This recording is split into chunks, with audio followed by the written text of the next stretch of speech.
Selamat pagi para sahabat sekalian dimanapun Anda berada. Jumpa lagi dengan saya, Rinong Dukin Altum, dalam Renungan Embun Rohani Pagi dari Kota Ambon, Malaysia, pada hari Minggu biasa ke-24, 13 September 2020.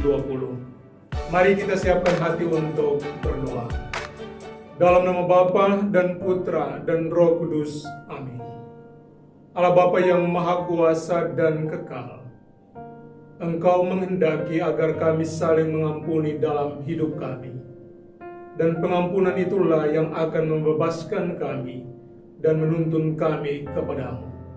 Karena itu kami mohon kepadamu Bapa, curahailah kami Roh Kudus-Mu, agar mampu membuka hati dan pikiran kami, melembutkan hati dan jiwa kami, agar saling mengampuni di dalam hidup kami.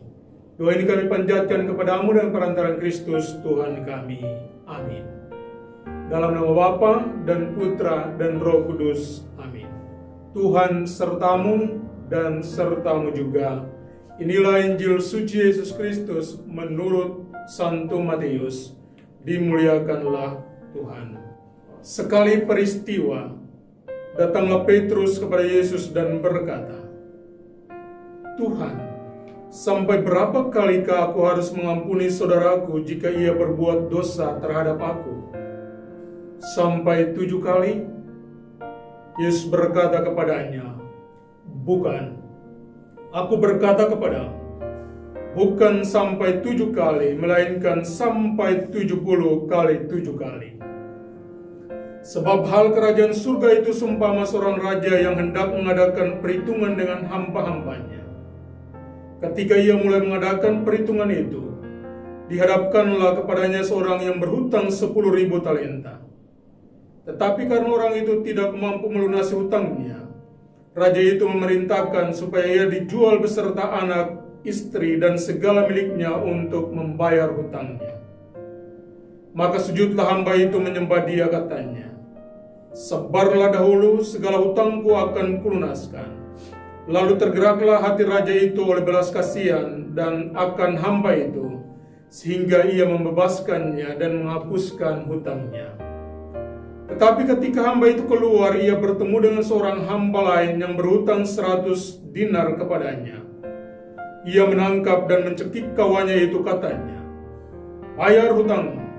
Maka sujudlah kawannya itu dan memohon kepadanya, sebarlah dahulu, hutangku itu akan kulunaskan. Tetapi ia menolaknya dan menyerahkan kawannya itu ke dalam penjara sampai dilunaskannya segala hutang itu. Melihat itu kawan-kawannya yang lain sangat sedih, lalu menyampaikan segala yang terjadi kepada tuan mereka. Maka raja itu menyuruh memanggil hamba pertama tadi dan berkata kepadanya, hai hamba yang jahat, seluruh hutangmu telah kuhapuskan karena engkau memohonnya kepada aku. Bukankah engkau pun harus mengasihi kawanmu seperti aku telah mengasihi engkau? Maka marahlah tuannya itu dan menyerahkan dia kepada algojo-algojo sampai ia melunaskan seluruh hutangnya. Demikianlah Bapakku yang di surga akan berbuat terhadap kamu, apabila kamu masing-masing tidak mengampuni saudaramu dengan segenap hatimu. Demikianlah Injil Tuhan. Terpujilah Kristus. Pengampunanmu melepaskan dan membebaskanmu, tetapi dendammu akan selalu mengikat, bahkan akan membunuhmu.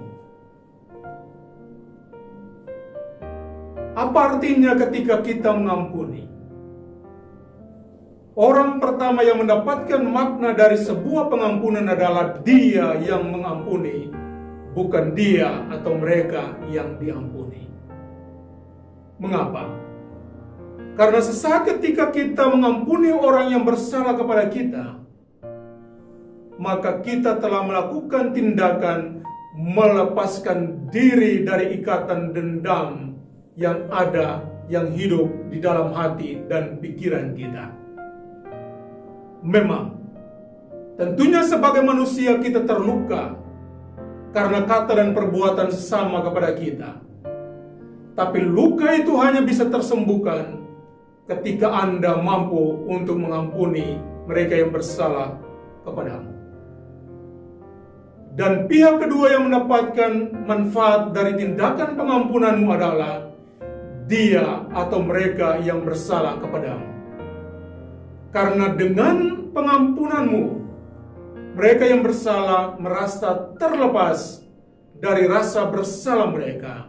Dan tentunya dengan harapan mereka akan memperbaiki diri mereka. Para sahabat sekalian, Yesus sendiri menunjukkan bahwa memang mengampuni itu sulit, tetapi Dia dapat melakukannya dalam cara yang luar biasa. Karena Dia mengampuni orang-orang yang menyiksa dan membunuhnya.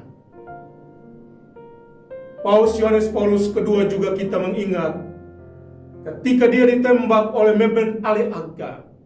Dan ketika dia siuman dari rumah sakit, orang pertama yang dia kunjungi adalah penembaknya sendiri.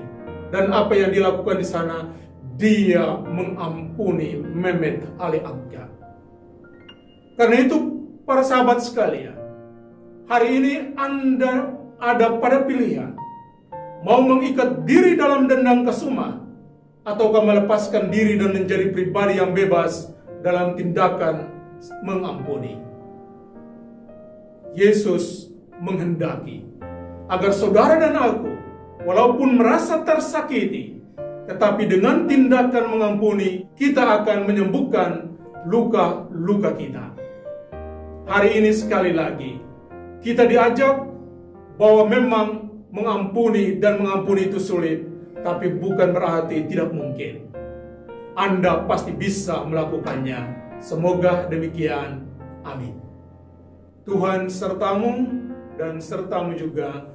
Semoga saudara-saudari sekalian dilindungi dan diberkati oleh Allah yang Maha Kuasa, Bapa dan Putra dan Roh Kudus. Amin. Selamat berhari Minggu.